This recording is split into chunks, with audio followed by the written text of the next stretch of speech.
Hello, everybody, and welcome to this week's Goho from Home. This week, we're going to be focusing on technology and how you can use it to better support your employees and your business. I'm Stacey Carlson. I'm the Managing Director and founder of Goho, and this is the third in our series. We've touched on recruitment and HR, leadership, and now technology. Next week, we're going to do wellbeing, and then we're going to go back to recruitment and HR because lots of people had lots of extra questions about that. So joining me today even, we've got Rob Jackson, we've got Siobhan Baker and Mark Kirby, and they are going to all just give you a quick introduction about themselves. So do you want to start, Rob? Sure. So I just firstly, thank you for having me. It's good to be here. It's a nice break from the monotony we've been having over the last 6 weeks, doing the same thing every day. Having nothing to report back has been slightly depressing, so this should be fun. So my name's Rob Jackson, as Stacey said. I've worked in tech now for about 12 years. But I've always had a passion for it. I think throughout my life, I find it a fascinating area. In terms of what we do as a business, or what I do, I do work in the sales side of the business, and my role here is what we sell is a platform. Bit tricky to explain in 2 minutes. Usually takes me about an hour. It's called Talent Experience Management, but essentially it connects your existing systems that you have for managing candidates and employees today, analyzes all the data in them and provides insights to everyone involved. So you can think of it a bit like Amazon, I suppose, for jobs and people. It's collecting lots and lots of data on everybody involved in the process. So it can tell a candidate, this is the best job for you. It can tell an employee based on their aspirations and what they want to do, this is the career path you should take. These are the people you should connect to mentor you. It can build them training plans, that sort of thing. And then for recruiters, it will rank everybody involved who they've ever met against every job they're recruiting for, tell them, who are the candidates they should be hiring. It can it can raise red flags around skills gaps they're going to have coming up, jobs that they should be recruiting for in the near term, and do a lot of the administrative work like communicate to candidates and auto talent pool candidates and such. So it's a very big, expansive platform. It's a bit tough to explain it all in a couple of minutes, but that's essentially what it does. Okay, cool. And Siobhan, what about you? Hello. Hi, I'm also really happy to be here. I am Siobhan Baker. I moved into technology about a year and a half ago. I come from a non-computer science background, so prior to that I was kind of working in education, data management, around early years for quite a while, and then with women who were interested in moving into careers in technology. And that's how I actually got interested in moving into technology myself. And that's how we met as well. Yeah, isn't it? Yeah, that is, yeah. Yeah. Okay, and it's quite funny because I was part of an organization trying to get more women into tech, and then left because I was interested in getting into tech myself, and left to retrain. And I am now working as a software crafter, which is a term you might hear and wonder, what on earth is that? What does that mean? And I'll liken it to baking a cake. I really enjoy baking, which is funny because my surname's Baker. Crafting with software is really kind of about putting in just the right amount of the ingredients. So your code being really clean, and only having as much code as you need to get the job done, and having a really clear recipe for how that cake that you're baking is going to be made. So you have tests that really prove that each part of your code is doing what you expect it to, it's performing the job that you expect. So as you add more complexity to that, you can see that it's still processing along in the way that you expect it to. And you don't have to wait till you get to the end and it comes out of the oven and it's collapsed. It can collapse quite early on, and then you can put in additional features to make sure that it's going to do what you want it to. I work for an organization called Eighth Light, and that's where I did my training, and I now work with them as a software crafter. We're a consultancy. We're around about 14 years old. We have about 150 employees globally. We're based in North America, have an office in London, and then remote team members who are in Europe as well. And we offer design and software solutions. So we can take care of both how your website or your application is going to look, as well as how it's built as well. And we work with clients of various sizes. So we have like a managed services department that can help smaller companies that maybe don't have any development teams in-house, or 1 or 2 developers and they need kind of a few hours a week support with their development needs, to slightly more medium to larger scale companies. So maybe companies that are at kind of that growth phase and need support to kind of scale their technology. and larger companies that might have systems that are 20, 30 years old, and they're kind of adding new features to that. And they need that legacy system to stand up against the test of time and kind of move into newer modern markets as well. So that's a little bit about me and what I do. Brilliant. Thank you. And what about you, Mark? Last but not least. Yeah, so I'm Mark Kirby. I've been within the tech space for the last 6 years, investing into startups, but working predominantly with startups and looking at their kind of go-to-market strategies and helping them with growth. I started working with Lido Marketing Technologies about 6 months ago. I now head up the UK for their whole operation. Lido Marketing Technologies was founded in 2018. Our headquarters are in Finland, but we have further offices in UK, Sweden, Spain, Netherlands, and Estonia. So huge growth that we've experienced over the last kind of 18 months. Lido is a kind of leading conversational lead generation platform. We help companies to interact and engage with their website visitors.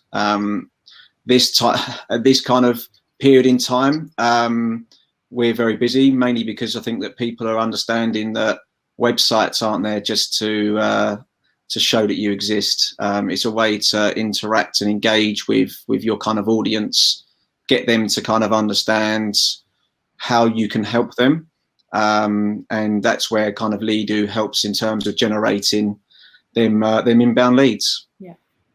Okay, well, that's why we've obviously got you guys all on the panel, because we've had lots of questions in today, and I think you're all going to be great to answer those. So just everybody that's watching, this series is obviously put together to be able to help you kind of get advice from people you might not necessarily have access to otherwise. And we'd really, we've got the pre-planned questions, and we've also had loads more questions come in this morning, so we'll try and get through as many of those as we can, but we have only got 30 minutes.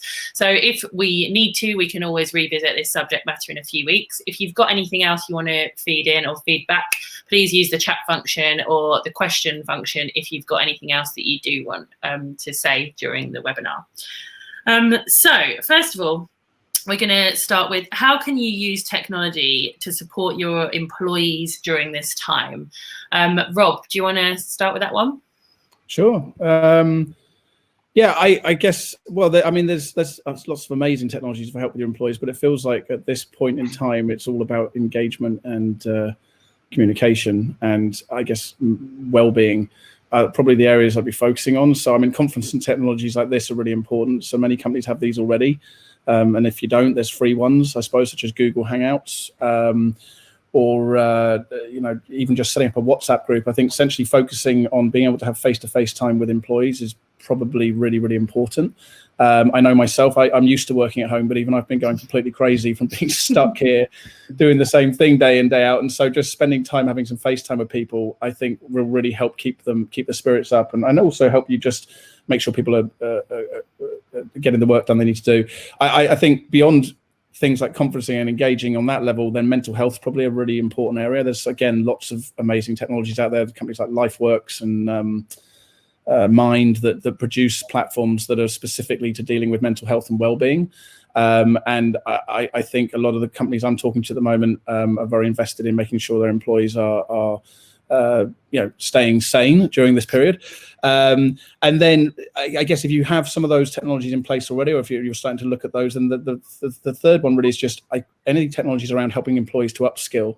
I don't want to plug my own business here too much, but we've just released something called Gigs, which is about creating short-term, allowing managers to create short-term pieces of project work, and then matching that to employees that have the right skills, and allowing those employees then to bid for the work or take on that work to create an internal gig economy. So where some people are working much harder than others, got a lot more work than others, it means you can start to push that work out across the business. But anything that sits on those three areas is probably the areas that people should be focusing on. And Siobhan and Mark, do you have anything to add to that you think? Yeah, I was definitely going to say similar in terms of the engagement. I think particularly for me as an employee, really kind of having time as someone that lives on my own as well, actually, having an opportunity to kind of still engage with my colleagues and have a bit of normalcy as well. So we had like things like we normally have a mini conference, and we managed to switch that to deliver that virtually over Zoom, and we have like time to learn. We had one of my colleagues delivered a workshop recently as well, so kind of still keeping some of that consistency in terms of what would happen even if you were in the office, and kind of finding ways to leverage that with technology. I think is really good. Some of that social side of things as well. Yeah.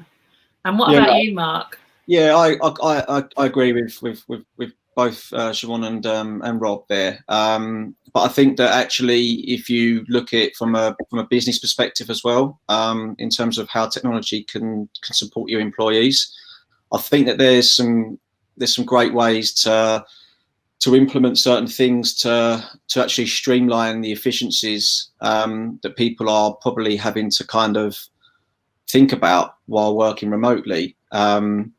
There are many businesses that do understand how to work remote, but I mean the volume in terms of that don't is amazing, really, and people have had to adapt to that.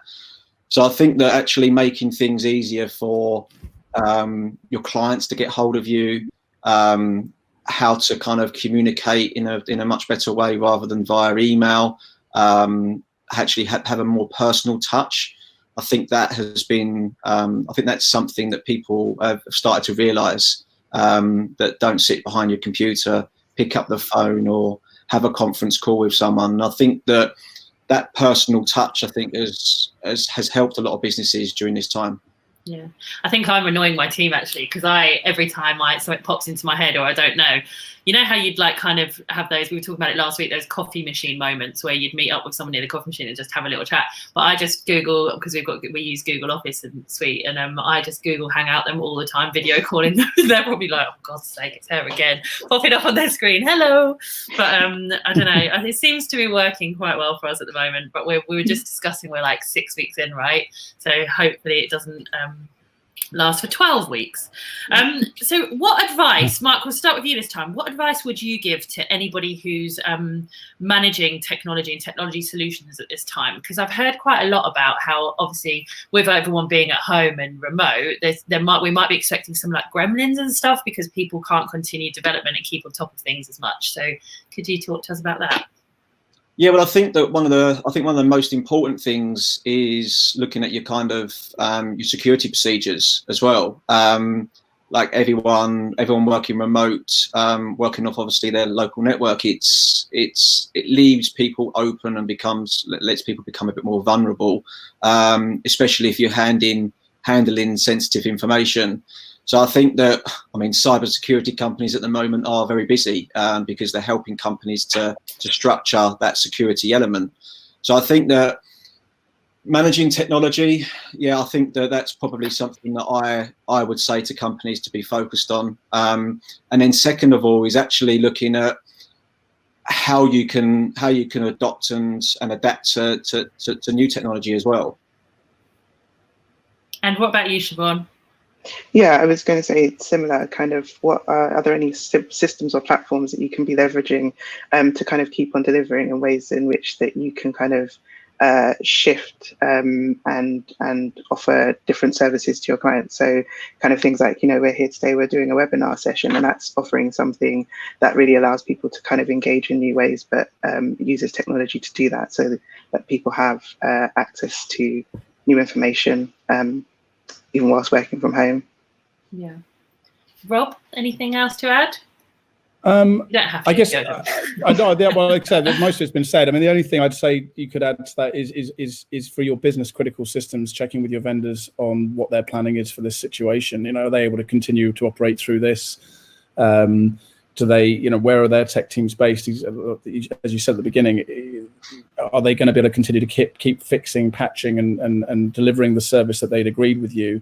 I think just identifying what the impact of this virus or this pandemic is on their organization and making sure that they've got plans in place to keep servicing you the way that they'd agreed to at the outset is probably quite important, specifically for business critical systems. Yeah. And just continuing on from that, we'd like to know if you think now would be a good time to review technology while everyone's working from home, what do you think about that, Rob? Rob's going to be like, yeah. Well, I mean, there's part of me that wants to say yes, absolutely. I mean, it depends on the situation, doesn't it? I mean, some companies have got far bigger priorities just to keep the lights on right now. And so obviously, no, that's not the case. But I mean, we are working with some companies ourselves that have realized that, and I work talking into HR, where recruitment has slowed. They've got more time to deliver projects right now. And so if you've got the basics fixed and you know where the business is going and you've got the time, then it is an opportunity, I suppose, to start reviewing technologies.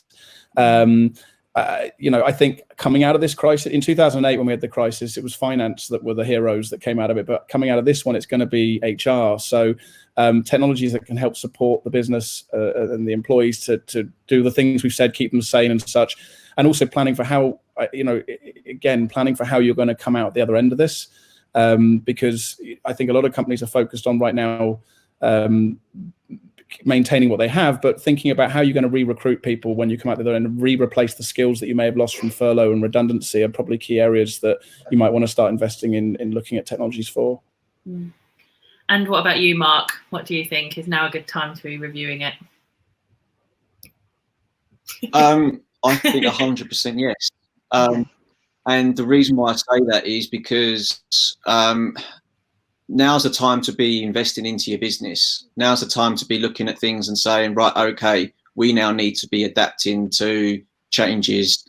More importantly, in terms of how to become more digital, this has kind of opened up, I think, areas of weaknesses in businesses. Some businesses, unfortunately, like Rob's just said, you can't help this situation. But if you're in a position where you can review technology, then I would be looking at options and how you can transform your business into a more of a digital world. I think, especially for you guys, if somebody did buy a system now, could you implement it and get everyone onboarded and get it up and running? Do you have the facilities and ability to be able to do that? Yeah, I think that with furlough, that hasn't helped in terms of where companies are situated in terms of staff. But look, if you've got the capabilities to do it, then yes. And there's tech companies like ourselves that we're setting products up for people on a daily basis at the moment. So. I think if you can invest into your business now, then there's no better time to do it. Okay. You got anything else to add on that, Siobhan? Oh, sorry, yeah. Rob, I'm tapping you, Rob. Sorry, it's quite all right. Sorry, Siobhan, did you have anything to add to that? Yeah, I was just going to say on the kind of talking about the HR side of things, as well as kind of bringing in new technologies and onboarding team members into that, that it could be a good time alongside looking at technologies and bringing new systems and new ways of working in, thinking about those policies in terms of how your people work. So really thinking about the different types of support that people need. So whether they're alone working or they have childcare responsibilities, and really kind of what are your policies around that as well. So how do you set the business model and the systems up to support some of those kind of moves towards more digital solutions as well? Yeah. And Rob, anything to add? No, I was just going to add to Mark was saying was, it's I guess it's also about the capacity of your team to deliver. In terms of, I think a lot of tech companies, ourselves included, are always looking at ways to speed up delivery. Definitely, we've been investigating that a lot more heavily since all this has happened, because we need to get things out to market quickly, but it also needs to take account of, do you have the team in place to deliver that? Yeah. Okay, we've got a few questions come in, but I'm going to just quickly do this last one that we pre-planned, because we've had a couple of people this morning ask about it as well. And that is, what even is the cloud and AI? Machine learning. So, I mean, I know that's a massive question, but if you all had to give us like a 1-minute answer, let's try and do it that way. Rob, go. You've got 1 minute. Okay. Well, they're kind of related to different technologies. So the cloud is, we used to deliver products on premise. So you'd have a server in your building. The cloud essentially just means you can now lease that server and it can sit somewhere else. The value of that being that it addresses scalability issues. if you suddenly need to grow, or you need more space, or you need more processing power, these systems can scale up and down as they're needed. So there's a lot of value in it. It's what has allowed technologies like ourselves, software as a service technologies, to come around. And it's also really, I suppose, what's allowed machine learning to become very prevalent. So for AI and machine learning, what are they? Well, AI, as far as I'm concerned, doesn't exist. That's the attempt to get to an all-thinking machine.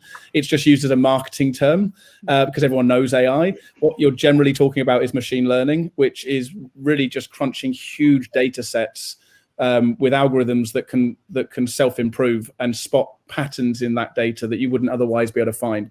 It's proving valuable in almost all areas of businesses. Predictive analytics, being able to actually look at all of your past data across revenue or streams or whatever it might be, and then predict out the future where you're going. Sorry, yeah. And you think on your LinkedIn, I think it says, doesn't it say that you think that's all the problems in the world are going to be solved by technology? I just think the world's in a very bad place, particularly right now. But I think we've got a lot of problems, and I'm quite depressive when it comes to that. But my only sort of positive hope is I think technology is the way we'll solve it. And there's a lot of really very exciting technologies coming down the line at the moment. Cool.